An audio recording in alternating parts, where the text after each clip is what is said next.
Washington football. Woo!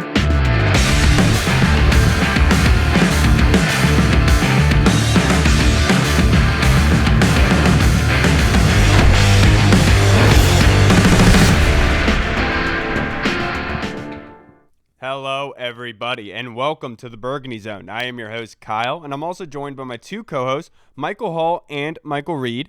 But we are also joined by very special guest, editor for the Washington football team, Kyle Stackpole, joining us again. Thank you so much, Kyle. How are you doing, sir? I'm doing well. Great having. I had a lot of fun the first time, so happy to be back. Yeah, and the first thing I have to ask you, Kyle, we were blessed with a very happy Thanksgiving watching the Washington football team beat up on the Dallas Cowboys. So I have to ask you, how was your Thanksgiving? Thanksgiving was great. I mean, what more could you ask for? We had a nice Thanksgiving spread at my apartment in Tyson's, and then watched the game. And I mean, no better way to end it. And then had a good weekend with the family. So no complaints here. No, absolutely, Good. Kyle. Absolutely. Nice. So let's get right into it. As of today, we know that Cornelius Lucas has practiced for 2 days in a row. What is the impact of him being healthy to the offensive line for the Washington football team? Yeah, I think it's going to be huge. I mean, a lot of people are talking about how Morgan Moses played well at left tackle and David Sharp was serviceable at right tackle, but the best combination is clearly Moses back at right tackle and Cornelius at left tackle. I mean, Cornelius Lucas, the first 2 games he played, I don't think he allowed a pressure, a QB hit, a sack. He didn't have a penalty. So I know people are saying, oh, is this the better combination? It's not. I mean, there's a reason that Morgan Moses has been playing right tackle since his rookie year, basically. So I think it's a really good sign that Cornelius Lucas is back, because I think the offensive line is that much stronger with him in there. And then you have the Chase Roullier, Sheriff, and Moses combination that will be back. So I think this is big. And the fact that DeShazer Everett has been practiced fully today, too, I think that's going to be big for the defense. Yeah, so you just alluded to Morgan Moses moving back to right tackle. A lot of fans have questioned, should Morgan stay at left tackle, move Cornelius to right tackle? What is your opinion on it? Obviously, you just alluded to it, but do you think that's the best decision for Moses to go back to his normal, typical right tackle position? Yeah, I think so. I mean, there's a reason he's been playing it his entire career. He's worked so closely with Brandon Sheriff. He's worked closely with Chase Roullier. That's where he's comfortable. And he's having one of his better years at right tackle as it is. And I feel like that's kind of getting overshadowed by him moving over to left tackle and playing well too. I just think he's having a standout year all around. And him moving back to right tackle is only going to make, and not only him moving back, but by inserting Cornelius Lucas back in there, it's just a stronger offensive line. Right. It's a much stronger offensive line. Yeah. And I think people they don't realize that, because they're seeing what Washington has done recently and thinking, oh, that's the best thing going forward. But I don't think that's the case. Absolutely not. Plus, I'm going to ask you a question in regards to the Pittsburgh matchup. This episode is called The Measuring Stick because we look at this game as a measuring stick, like Coach Rivera had alluded to. So who concerns you the most on the Pittsburgh Steelers, Kyle? I don't know if it's just one person. Can I say like a facet? I think it's going to be the passing offense. I think the fact that they have those 3 receivers, Deontay Johnson, Juju Smith-Schuster, Chase Claypool, 3 of the better receivers, probably one of the better receiving trios in the NFL. And then you have Ben Roethlisberger that gets the ball out of his hands so quick. I think he has the fastest release time in the NFL. So I'm worried about, is Washington going to be able to get pressure quick enough? Because that's Washington's main strength, but it's also a big strength of Pittsburgh. They've only allowed, I think it's 10 sacks all year, best in the NFL. So I'm a little worried about that. I think Del Rio is going to have to get creative and bring some blitzes to really get to Roethlisberger quickly, because if he has time to throw and if he's getting the ball out quickly, the receivers for Pittsburgh are good enough to dink and dunk down the field against Washington secondary. Right. Now, we all know that the Steelers are undefeated. They clearly didn't play well yesterday against the Baltimore Ravens. But this is kind of an odd situation. Do you think that the short week is going to hurt the Steelers? And do you also think that the extended break is going to kind of benefit the Washington football team? Yeah, it's a good question. I think both. I think the short week for the Steelers definitely, because they've just had so much going on. And Right. even though they didn't play that well yesterday, it's still a win over the Ravens. It's still a big win. And then you look past Washington, and they have a Sunday night showdown with the Buffalo Bills. Yeah. And I mean, they're 11-0, but they're one game up on the Chiefs. And this year with the new playoff format, only one team's getting a bye.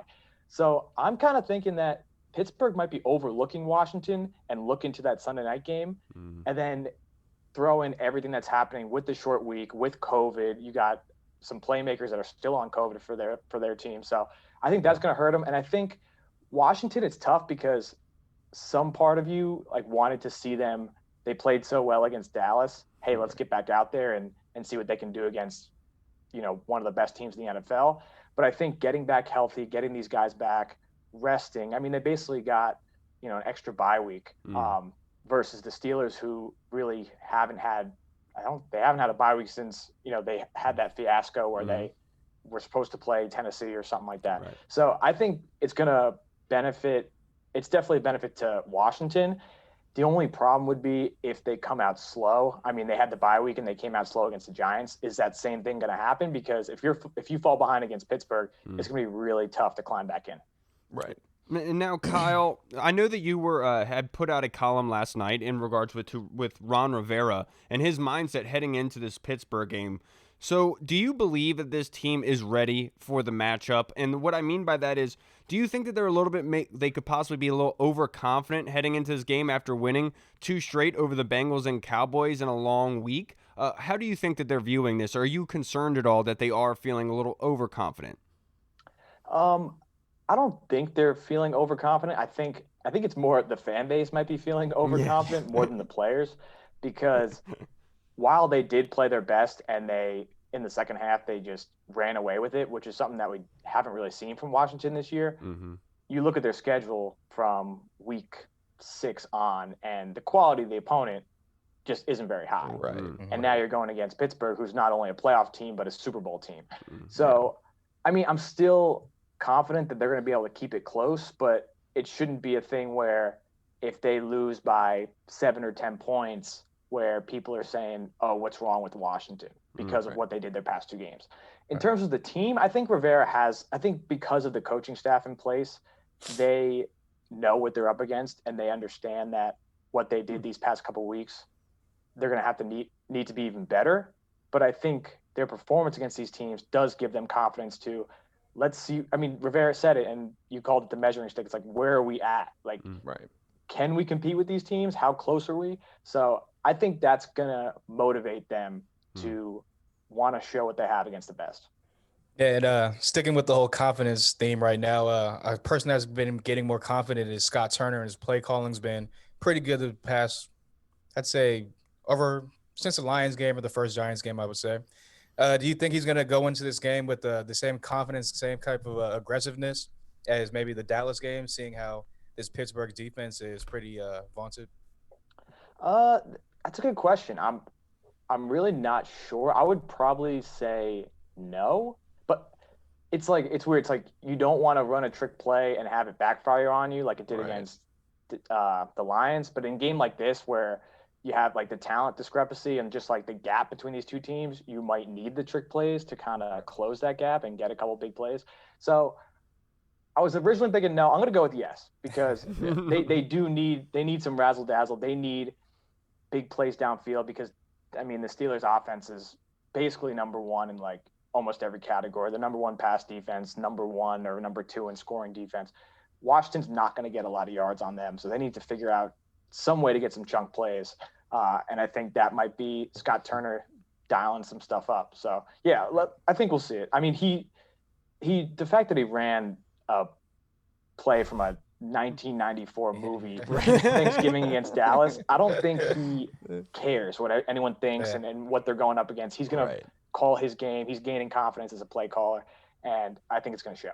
Yeah. Now, look, Kyle, I have to ask you. I asked this to each of our guests before these games. What is one area or facet of the game that the Washington football team has to dominate the Steelers in order to give themselves the best chance to win the football game?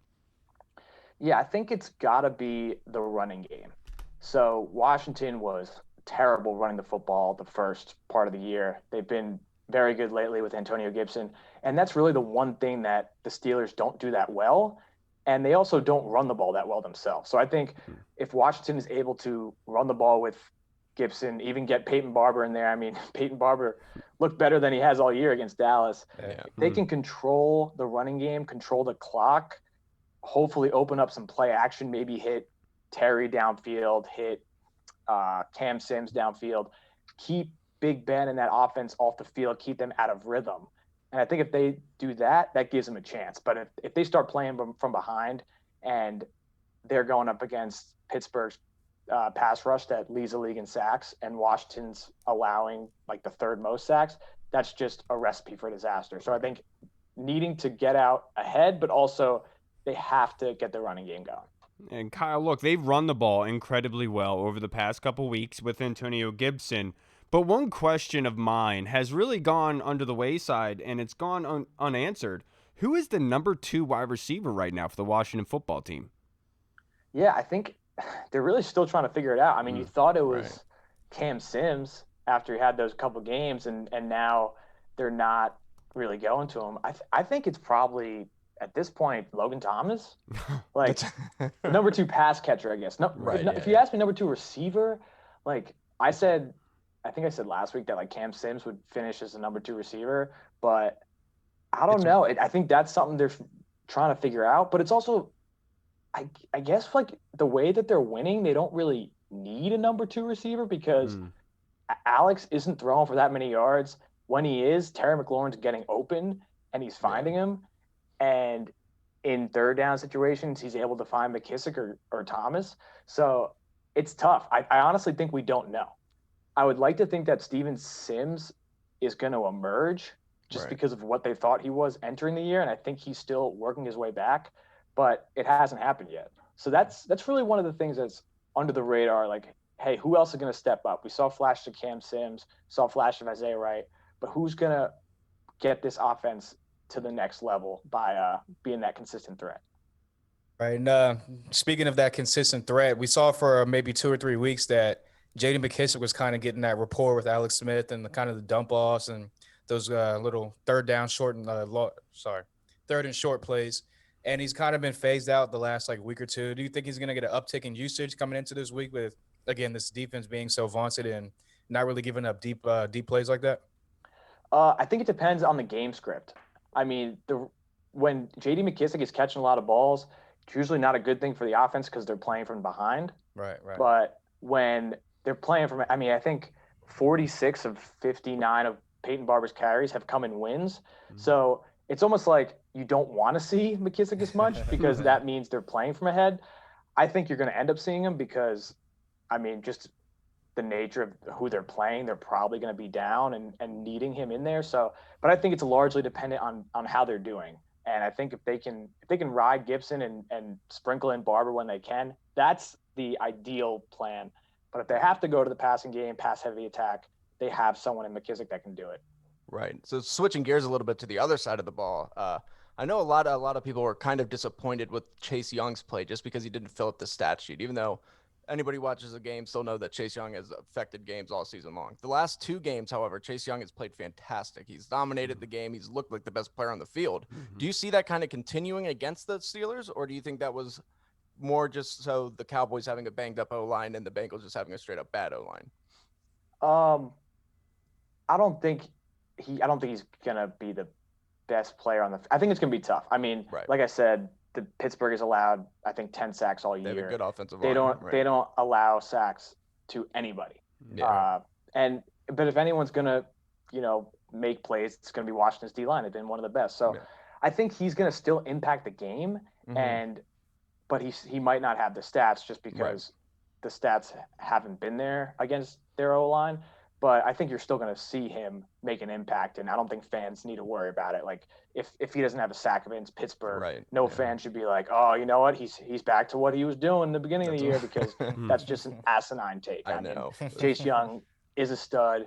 He showed it all year. He's exploded the past 2 weeks, but there's nothing to worry about with him. But it's going to be tough. Good. Now, Kyle, with the fan base, we know all too well the inadequacies of the Washington football team on Monday night in primetime games. So this game was flexed to Monday night, and I have to ask for the fan base, do you see this, because you're around the team more than we are, do you see this team as the the normal team that we've seen over the years? Do you think that they are going to play up to par for primetime level, or do we expect the same old on primetime? I would like to think that we're going to see something different. I mean, just thinking about this, not prime time, but the fact that Washington has gone down this year. And I feel like in the past, once they've gone down, there hasn't really been a lot of fight. But since the beginning of the year, Washington's been down a bunch, and they've fought back in a lot of these games. They haven't won all of them, but they've fought back within one possession. They tied the game. So I think this kind of team with Ron Rivera, they understand what's at stake and what needs to be done. And I think it comes down to, I mean, Rivera just doesn't care about all this outside noise. I mean, That's awesome. I don't think he cares if the game's at Monday at 5, Wednesday at 3, Sunday at 1. It doesn't matter. I mean, him and Del Rio, they just want to focus on what they can control. They want to focus on what's important rather than what's interesting. And I think that mindset and the players that they have are going to realize that and just realize that this is another game. It doesn't matter if it's Monday at 5 o'clock. We just got to do what we got to do because this season's weird and we got to go from there. Right. And sticking with the defensive side of the ball, and coming into the season, a lot of people are saying that the secondary was kind of going to be a down part of the team, and the skill positions were a down part of the team. What's been the biggest surprise in the on either side of the ball as far as like the skilled players or either, like I said, defense? I think it's probably been the secondary. I mean, Kendall Fuller, he came in and we knew what to expect, but I think he's being even better than what fans thought he was going to be coming in. Ronald Darby, he's been solid when he's been healthy, but he hasn't been healthy. And now he's the only guy in the secondary that started every single game, leads the team in pass breakups. So I think the secondary, and then you have Cam Curl who's come in. No one thought that he was going to be a starter, let alone I think he's second on the team in tackles right now. So I think if you just take out the big plays are killer.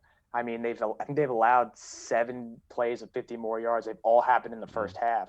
So if they can just think about if they got away from that, their numbers would be even better, and people would be like, "Damn, this is like a legit top passing defense." It's hard to say they're a top passing defense when you see Amari Cooper and I mean Amari Cooper's Amari Cooper, but like Marvin Hall running past them.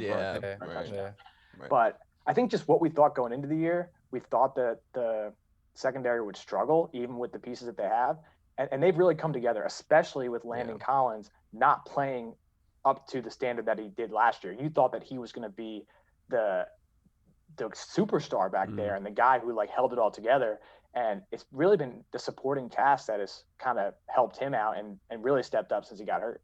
Right. Now, on the flip side of that, I don't want to get you in trouble or anything, but who do you think is kind of underperformed? You know, like the linebacker unit to me is a unit that I expected a lot more from, and quite frankly, I think that they've been underperforming. How do you see that? Yeah, I think I agree. I think it's really the linebackers, and I think it was tough. I mean, Cole Holcomb was hurt. They brought in Thomas. I'm surprised that Thomas Davis hasn't really played, because after, I mean, you lead the Chargers in tackles, then you come here, and I know you got hurt, but then he just never got in there. And so I'm very curious about that. I don't think he necessarily would help because of the games that he has been in. He hasn't looked the best, but I just think it's a matter of getting more talent. I mean, they brought in Kevin Pierre-Louis, and he's a good story, but he's been in the league for 6 or 7 years, and this is the first time that he's really been a full-time starter. And now you're starting to see his snaps go to Cole Holcomb. And I think John Bostic, similar kind of thing. He's reliable in there. He's a solid linebacker, but he's not a great linebacker. I mean, he picks up tackles. He's reliable, but like they need someone, whether through the draft or free agency, that can really man the middle and is like a stud in coverage, can rush the passer, can stop the run. And they just don't have that. And maybe Cole Holcomb develops into something like that. And I also think that Rivera and Del Rio, they grade the linebackers harder. They know linebackers so well. Exactly. And like, so they know they need to be better, but their standard is so much higher for linebackers. But I do agree. If I had to pick one unit out of everyone, I would probably say the linebackers. Now, Kyle, I only have a couple more for you. I'm sorry, but I have a couple of fun ones. we started a segment last week called Letters to Santa, and what the premise was that we were writing to Santa letters for Christmas, what we want. And so we were trying to say, you know, for example, mine was, by Christmas, I'm writing to Santa that I want Chase Young to have 10 sacks. By then, obviously, we want him to win the division. But what, in your letter to Santa, what would you be requesting your gift to be on Christmas regarding the Washington football team? So that would be what, before the Carolina game? Yes, I believe so. Yeah. So I think for me, it's just I want them to be in contention. With 2 games left, I want them to be in a spot where they control their own destiny. If they can pick up wins against Carolina and Philly, they're going to the playoffs. Because who would have thought that in the beginning of the year? The other thing, and I think I'm not sure where the Pro Bowl voting thing would be, but my other gift would be get Terry McLaurin to the Pro Bowl. There's so many big name wide receivers, and I know that DeAndre Hopkins and Stephon Diggs are going to dominate the fan vote, but he is so deserving. He's so consistent. What he's done on this offense with all these quarterbacks, he is someone who needs to be recognized for what he's been able to do for this team and how much he means to this team. So that would probably be the secondary gift, because it would be pretty damn cool to see Washington in the playoffs in a season like this. Yeah, and speaking of Terry, I have to ask you, it's been floating around all day. All the fans have been talking about it. The nickname for Terry McLaurin. There's F1, there's Turbo Terry, and Scary Terry he wants to get away from. So I'm gonna ask you, Kyle, what's your favorite nickname for Terry right now?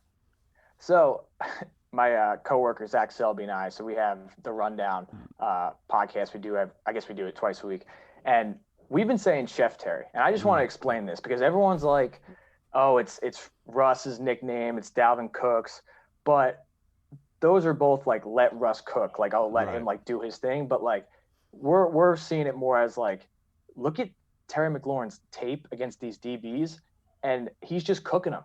Yeah. Like, the separation is unbelievable. It doesn't matter who he's going up against. However he's getting it done, he's open by 3 or 4 yards. He can get open against anyone at any time. So that's why we've been calling him Chef Terry. We've been trying to get that picked up. I know JP is going with the captain, which like I do like the captain, but we're going to ride with like what we've been talking about. So I'm going with Chef Terry. I don't think he's caught on to it yet, but he'll get there. He'll get there. I like Chef Terry. I like that one. Yeah, so do I. He'll get there. He'll get there. Now, to finish this up, you weren't going to escape the Burgundy Zone without giving us your predictions for the game on Monday night. So, Kyle, who is your prediction for MVP of that game, and also what is your score prediction? Will the Washington football team pull out the W? Okay. Is the MVP? It has to be Washington? No, it doesn't have to be. No. Okay. Well, I'll say Washington. I think Antonio Gibson's going to have another good game. I think they're going to need to rely on him, and I think he's going to answer the call and really continue to develop into that every down back. And I also think the offensive line being hopefully back to where it was past couple of games, I think there's going to be some holes for him. So I think he's going to have a good game.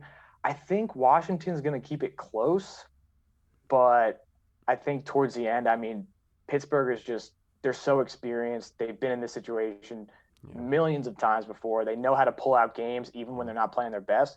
So I'm going to go with a 27-17 game, fourth quarter touchdown is what puts it ahead.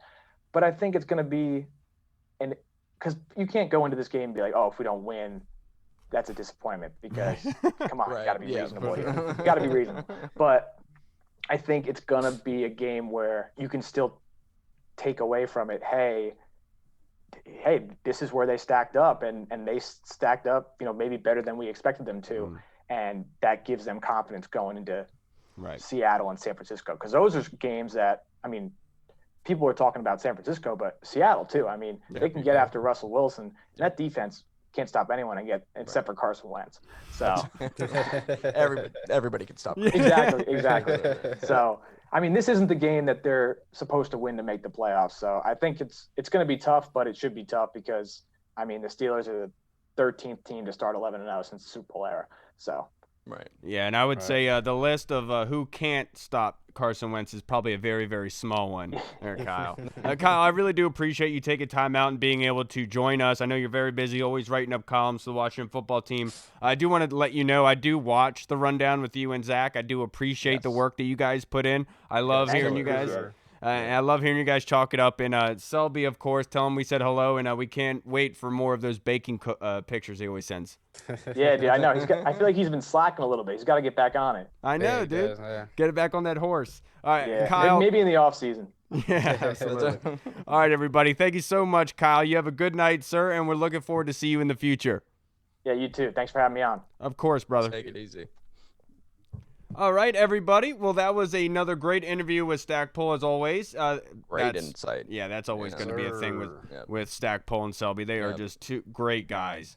Now, let's get into our fan questions. We have a whole bunch of them. We're going to get into all of them. And so for future reference, guys, we always ask the day of the recording of the podcast, which is Tuesdays and Thursdays. We always ask for your fan questions. We want to give you the shout out. We want to give you the airtime. If you want to ask a question, we want to give you the possibility to do so. So let's start this one off first. And let's start it off with Martin McLean.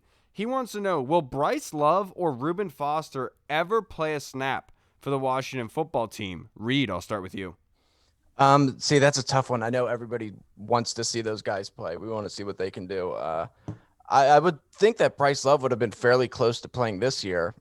But I don't know. I don't think I don't think Bryce Love will see an offensive snap with this team. Unfortunately, this coaching staff really isn't tied to him. They could use maybe a bigger back next offseason. But Reuben Foster is interesting because if Reuben Foster is healthy, like we just talked to Kyle Stackpole about, that linebacking unit is very weak. Right? They need playmakers. He's the most talented linebacker on this team, assuming that he's going to be here next year. So if he's healthy, I 100% think Reuben Foster will see the field.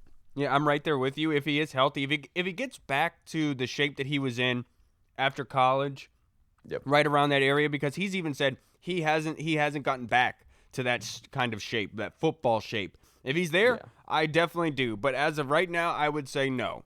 And it's unfortunate to say, but typically these type of injured guys, they don't like to retain them because they're more of an anchor than they are helping the team. So you don't want to continue having somebody here who's just going to be an anchor on your health department. I'm not saying that Reuben Foster's an anchor. I'm just saying the whole having to allocate resources for those type of players. They usually don't last long. And unfortunately for Bryce Love, I think that we've seen the writing on the wall with that as well, in the same thought process. You agree with that, Hall?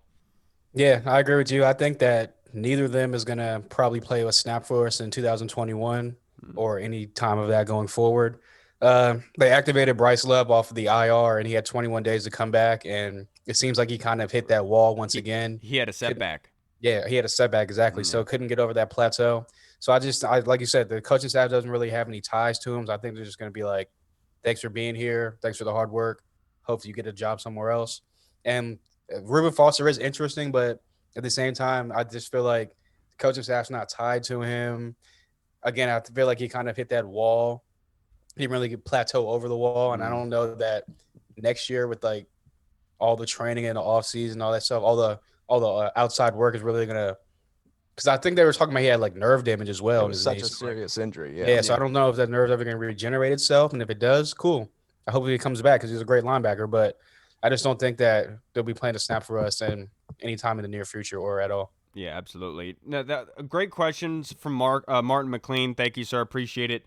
Now let actually no, we're not over. I didn't even get to his second question. I'm trying to move on fast. His second question is, who lines up in DB? Who lines up for the DBs in the nickel formation? So for anybody that doesn't know what the nickel formation is, it's a 4-2-5.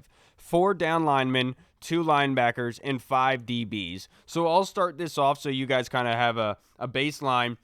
Honestly, my 5 starters, I have Ronald Darby at left. I have Fabian Moreau at right.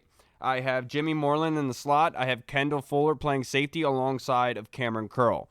And the reason why I'm saying that, I'm just saying strictly for the Steelers game because of how many weapons that they have and how they can attack deep downfield. You're going to need the help. It's guaranteed you're going to need it in the second back end half of the field. And I think Kendall Fuller is somebody you can really, really trust in this game in particular to come up with some big plays. Who is your starting 5 DBs, Reed?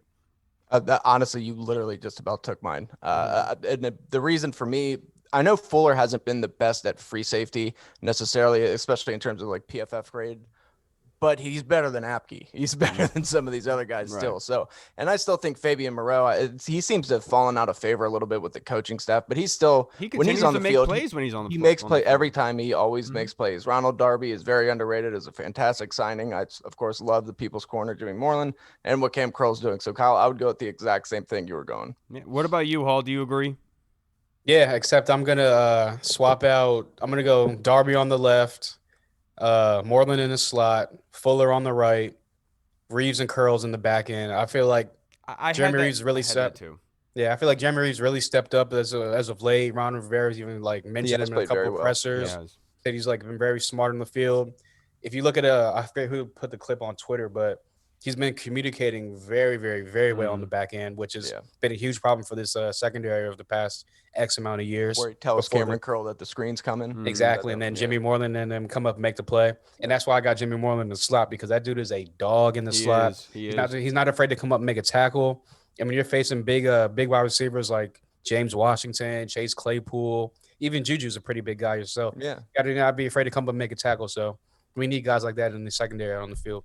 Yeah, look, that was my original, and I just switched it before I went, just because, like, I'm one of those guys. I feel like hard work needs to be rewarded, and that's what Reeves is. I'm just worried it being a matchup problem because of how many wide receivers that they have. That this is something that they will be forced into defensively. I have so much respect for Jeremy Reeves and all the confidence in him. It's just in this matchup with big prime time, I'm kind of worried about that aspect. Right.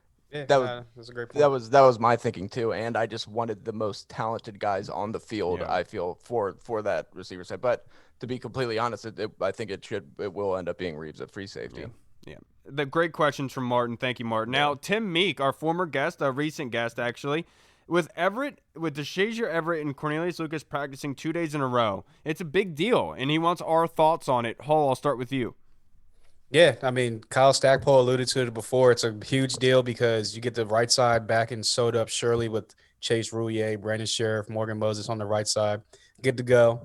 And everyone was talking about the left side being a work in progress. But like Stackpole alluded to, whenever Cornelius Lucas has been in there, he's been solid. He hasn't given up any sacks. He's going to be tested on Monday. Yeah, exactly. I know Bud Dupree's out, but I know they got like they got depth up in Pittsburgh because obviously that's like a great defensive franchise overall history. Yeah, exactly. They always got great rushes on the outside.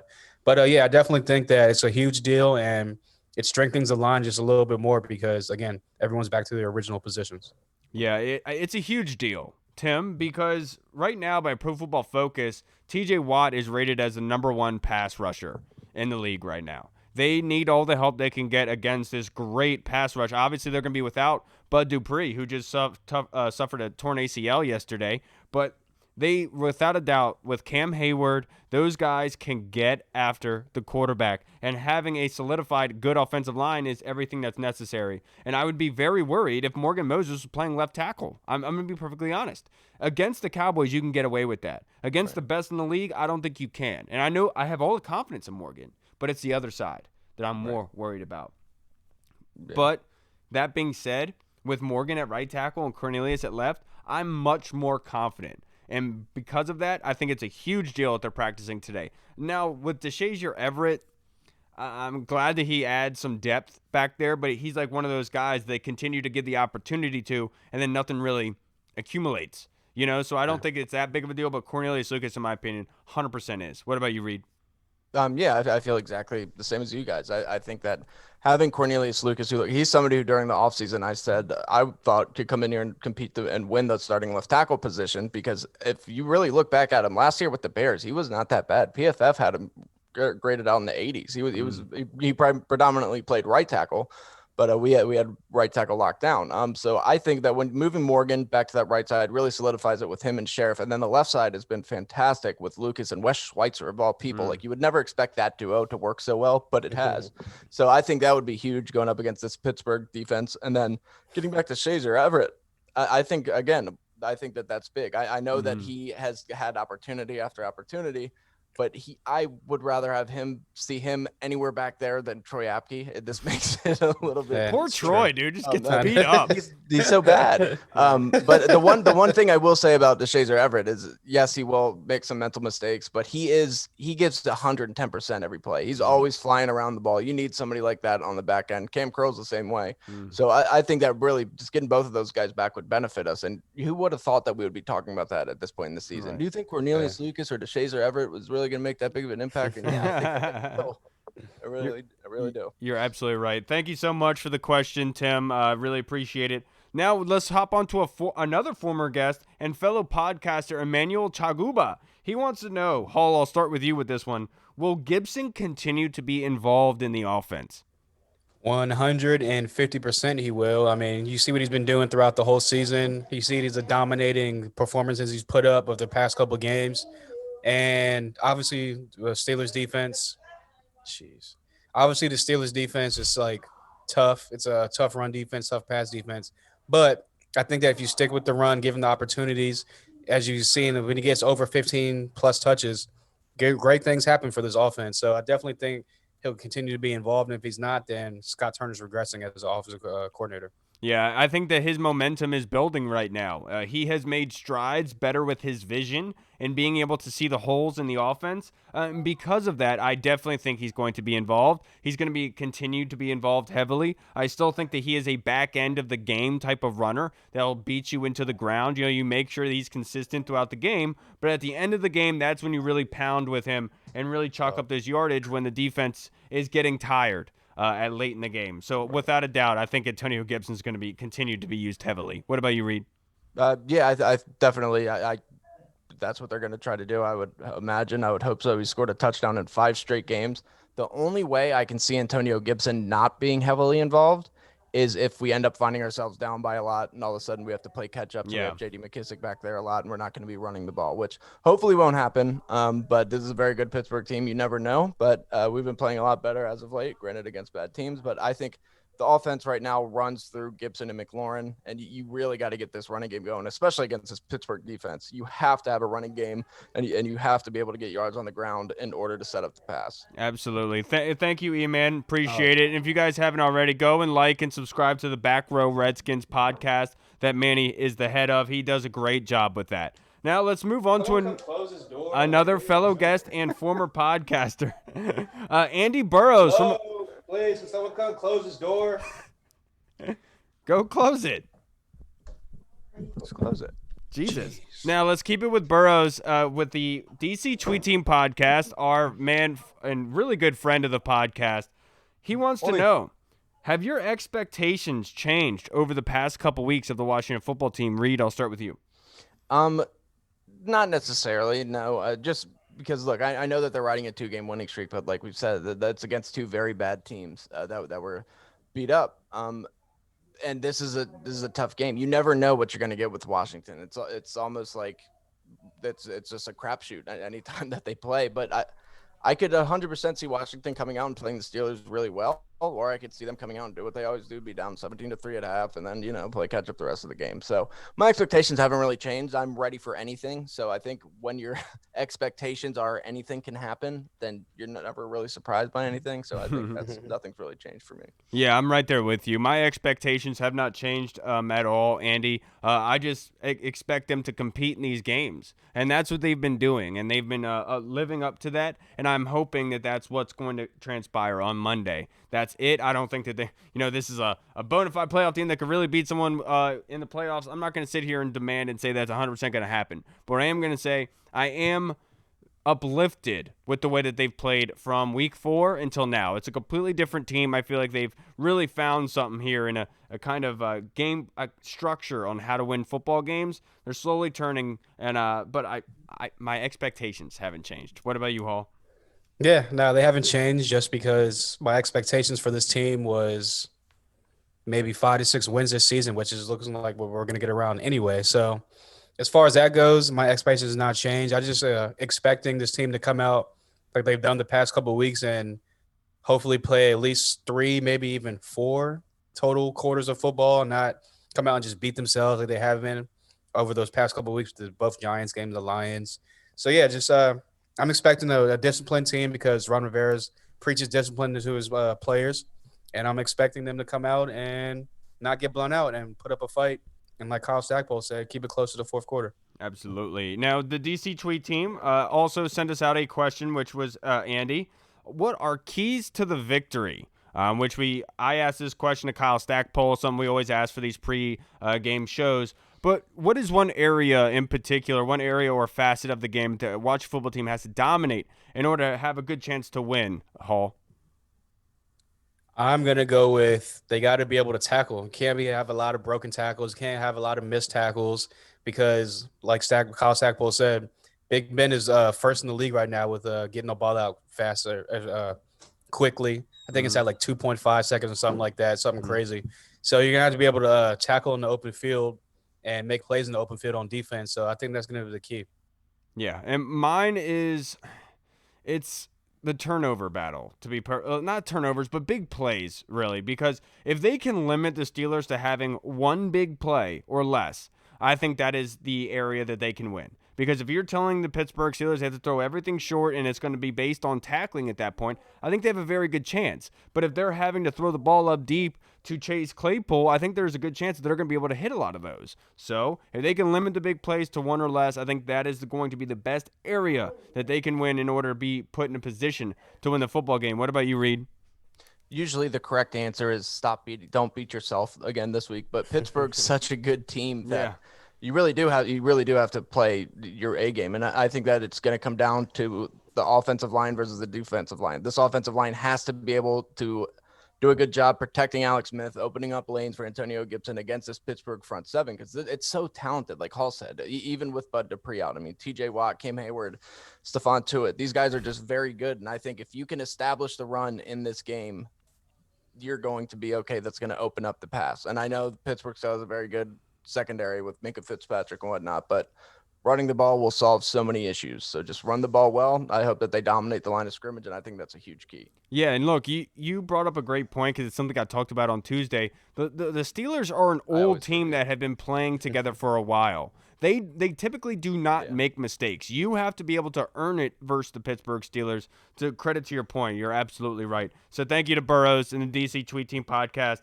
for that great question. Now, not Robert Griffin III, the big account. By the way, my favorite Twitter account. If you don't follow him already, make sure you go and do it. It's the funniest account on Twitter. But he had a question for us, and it's a serious one, a very serious one. If Terry McLaurin and Gibson engage in a lightsaber battle, who wins, Reed? I mean, look, this is a pretty good question. Hopefully it doesn't come down to this because I don't want one of our best players to die. But you got to go with Terry. Terry just looks like Terry would be dominant with a lightsaber. I feel like you saw him after he scored a touchdown. I believe it was in his first game against the Dolphins. He broke down, did a little kung fu, little thing. No. I think it was that game. No, that was the dance game that he did that. Yeah, okay. Well, regardless, I feel like Terry is somebody who probably seems like he's watched almost every Star Wars movie anyway.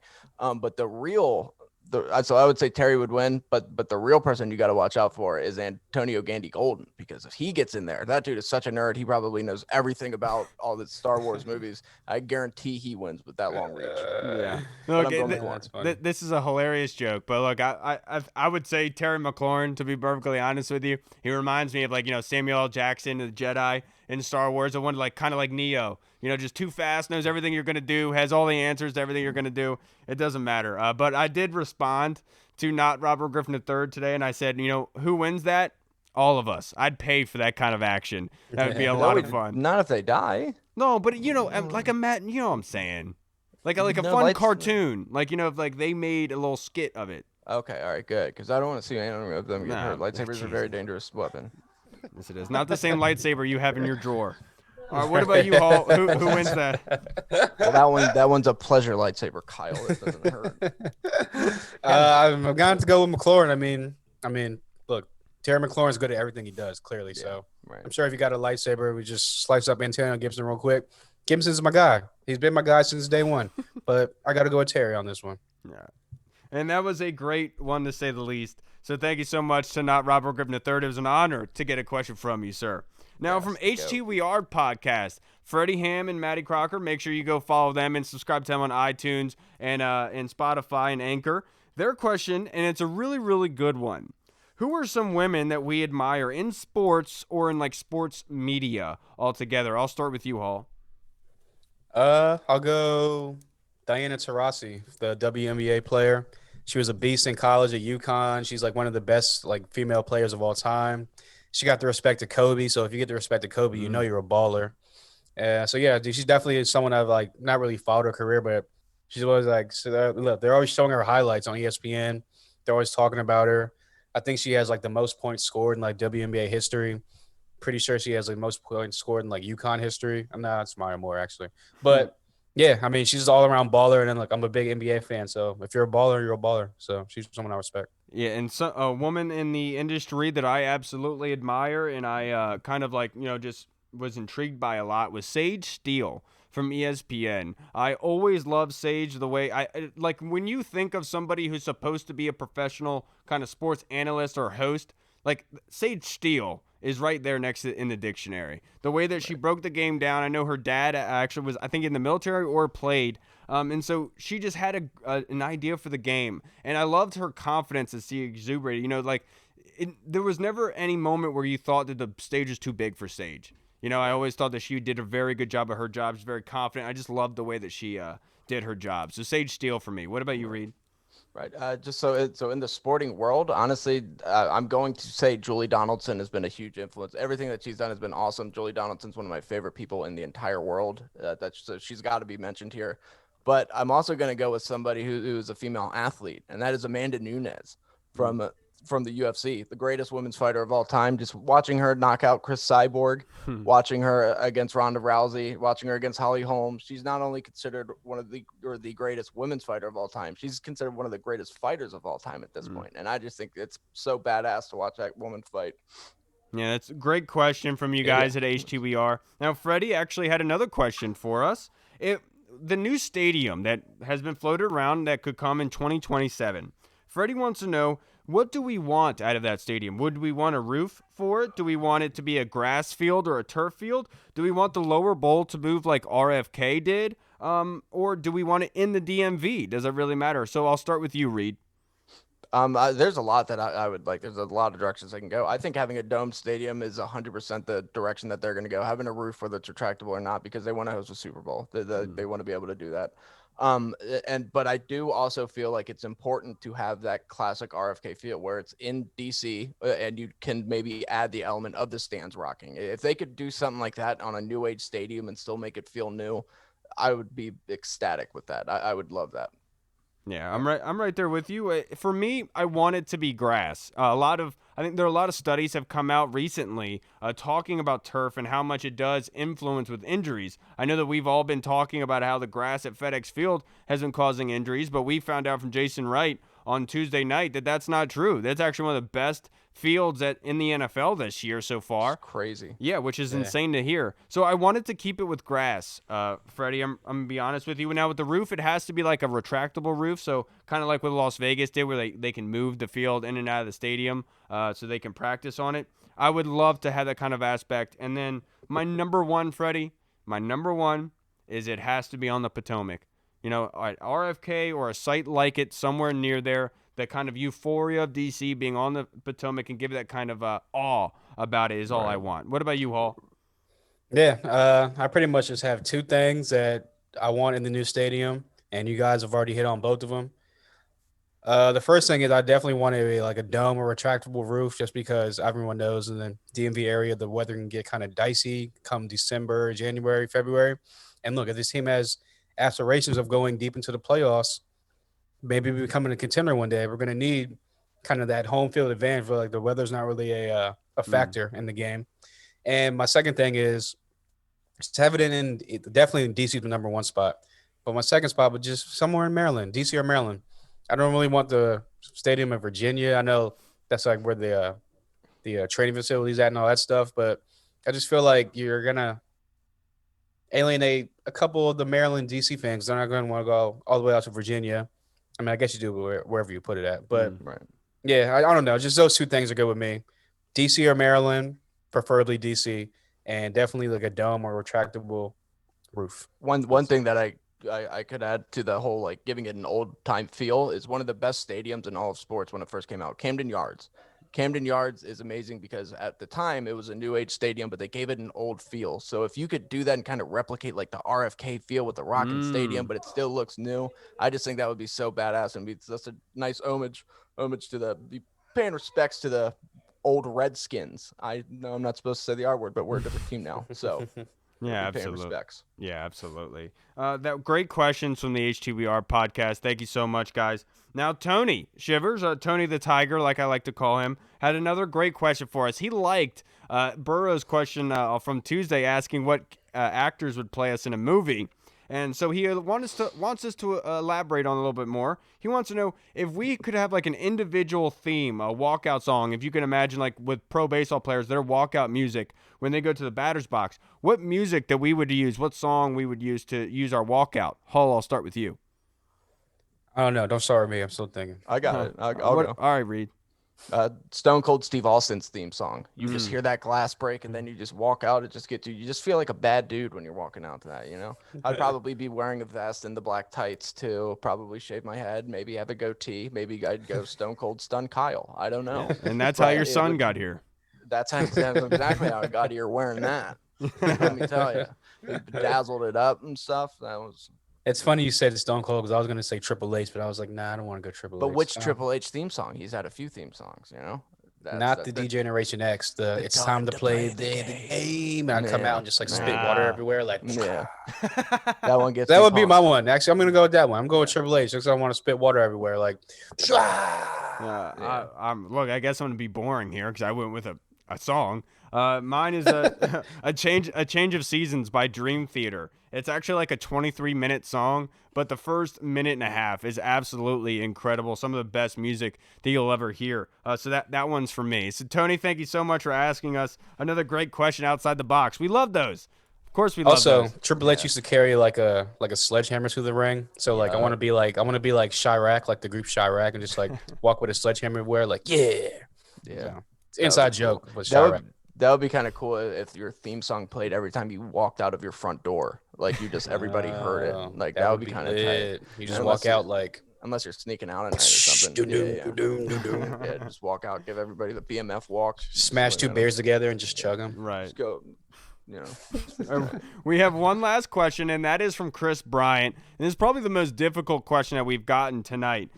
Jason Wright said they're making upgrades to FedEx Field before the new stadium comes to fruition in 2027. So Chris wants to know what kind of things that we would want to see upgraded at FedEx Field.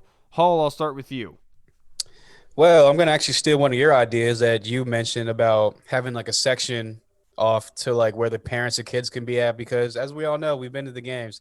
It can get rowdy in the stands, especially with a little bit of the good old alcohol in your system, and people are throwing out cuss words and yelling, and opposing fans are there yelling at them, fighting with them, arguing. So definitely like that would be, I guess, like an upgrade, have a sectioned off like family type atmosphere type of section. Yeah, Mr. Wright, you know, all I'm trying to do is help the Washington football team and help them make some money. What I think you should do with that is you should add a place inside of FedEx Field where they can go and place bets throughout the game, before the game, throughout the that's a good game, one. an area where they can go and do that. And so that way you're actually pumping money back in. It's fulfilling the wants of fans that could be there around the NFL and other games like that. They could bet on while they're there. I think that would be a good avenue to go down. What about you, Reed? Damn, I should have thought that one, man. Well, see, mine it's going to be kind of hard to pull off, and that's going to be not having so many random teams fans or opposing teams fans at the stadium. The only thing that's really going to fix that is winning. I guess you can't really discriminate and be like, you can't come in, you're wearing another team's jersey. Well, I said that to Jason. I said that to Jason Wright on the conference huge call. problem, You know, for because real. I talked about them being able to block the Ticketmaster sales from people out of state and stuff. But obviously, you have the season ticket holders who are selling their tickets to opposing fans, and obviously you can't control them. But winning would change that. Yeah. Exactly. So that one is kind of tough. That's really been my main thing with FedEx. You know, it's been hard. So that's what I would do, but I don't know how the hell you would do it. Yeah. Well, thank you. Great questions today from Chris Bryant, from Tony, from Freddie Ham and Maddie Crocker of HTWR. Not Robert Griffith III, Burrows and the DC Tweet Team, Emmanuel Chaguba, Tim Meek, and Martin. Thank you so much for your questions. While we wrap up this episode, we got a couple more minutes, fellas. Let's get our predictions for the game. All right? Hall, I'll start with you. Who is going to be the MVP of the game, just all together, and your prediction? MVP of the game, I think that Terry McLaurin bursts onto the scene. I think that he gets the national recognition that he deserves, especially against a great defense like the Steelers. He's going to put up over 100 yards. He breaks the 1,000-yard mark in this game. And I'm going to go with him as the MVP. And you're only going to be surprised with this answer because I'm actually going to pick us to win the upsets. I think it's going to come down, like Kyle Stackpole said, a 4-quarter game is going to keep it close. And somehow, some way, by the luck of this crazy, ridiculous season, we're going to pull the upset. I'll go 24-21. Yeah, look, that's a great prediction because I've been fighting this all day long because you want to be realistic and say, look, this is an undefeated football team. But at the same time, you have to be realistic in knowing that they're not unbeatable. There are ways that the Washington football team can get it done. It's all up to them. That being said, I do think they'll win the football game. I do think it'll be close. I just have a different feeling about this team. I know that it being on prime time, them not winning 2 straight it's very, very rare when they do. And I know that them winning 3 straight is even more rare than that. I just feel like this is a team of destiny. I feel like this is a team that's going to win the NFC East. This is a type of game that could really build their confidence and get them going down the stretch. This is Alex Smith's season to lose, in my opinion. I have full confidence that he is going to continue proving people wrong. So I think the Washington football team will win it. A very, very close one. I'll say 20-17. Yeah, my birthday is Tuesday, so like a win on Monday would be like a sizer. And my MVP of the game will be Chase Young. There you go. See, if Pittsburgh plays anything like they did yesterday, then this should be a cakewalk. Like they looked so bad against third-string quarterbacks and practice squad guys. I wondered if Ben was doing that on purpose. Right. You know, like that one pick he threw was literally nobody was around him. He was just hey, I'm gonna throw a pick in the red zone. But the one thing is, having the extra days off for us, I could honestly see that kind of being a bad thing for us, where it's almost like when a team has a week off or too long off, they're kind of on a roll. It kind of slows down, kills their momentum a little bit. I'm going to end up being the realist here just because every time one of us picks them to lose, the Washington football team actually was won. So I'm going to be the one who's going to say Pittsburgh's going to win this game. But you're right. I do have a different feeling about this team. I don't think that they're going to come out and just get blown out on Monday night. This is a completely different team. Washington football team technically is undefeated on Monday Night Football. So that's cool. True. And in primetime games, they're 1-0 because they beat Dallas on Thanksgiving. That was technically a primetime game. But I just think that the Steelers are too good. But it will be a very close game, and there's no shame in losing to the undefeated Pittsburgh Steelers if you're as close. I'm going to say at half, we're going to be down 17-3, of course. And Pittsburgh is going to win this game 31-28.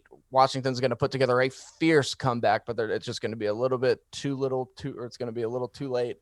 And my MVP of the game is going to be Minkah Fitzpatrick. I think Minkah Fitzpatrick is going to have 2 interceptions, and he's just going to win MVP off of that. And I'm strictly saying this just because every time we do this, we win. So I'll be the guy to take the heat. Fingers crossed that you're wrong. At least you're not Hall. You picked the Cowboys. Yeah, but hey, we ended up winning because exactly. See, and the week before, I picked the Bengals to beat us, and we lost, and we won. So every time one of us picks us to lose, we'll continue this theory. We'll see how it works out on Monday night. I pray that you're wrong, Reed. With that, I really hope that you're wrong. No, but you should also hope that I'm right because I'm the one with the theory right now that if I pick them to lose, then we win. Yeah, you do. It's kind of a catch-22. You don't know how to feel about it. It's true. It's true. All right, everybody. Thank you so much for joining in to this episode of the Burgundy Zone, the measuring stick. Seeing how the Washington football team measures up into the rest of the league. Everyone loves to talk about against their wins against the opponents and how their situations were easier. Well, this is a good measuring stick to really see how good this football team is. So I hope you're wrong, Reed, about the outcome, in my honest opinion. So do I. All right. Thank you so much to Kyle Stackpole for coming by. Thank you to everyone for your fan questions. Tune in on Tuesday. We are going to be joined by Mitch Tischler, one of the hosts of the Washington Football Talk podcast. Big fans of their pod, so make sure you guys check that out. It's going to be a great one for you guys. All right, I'm Kyle. I'm Hall.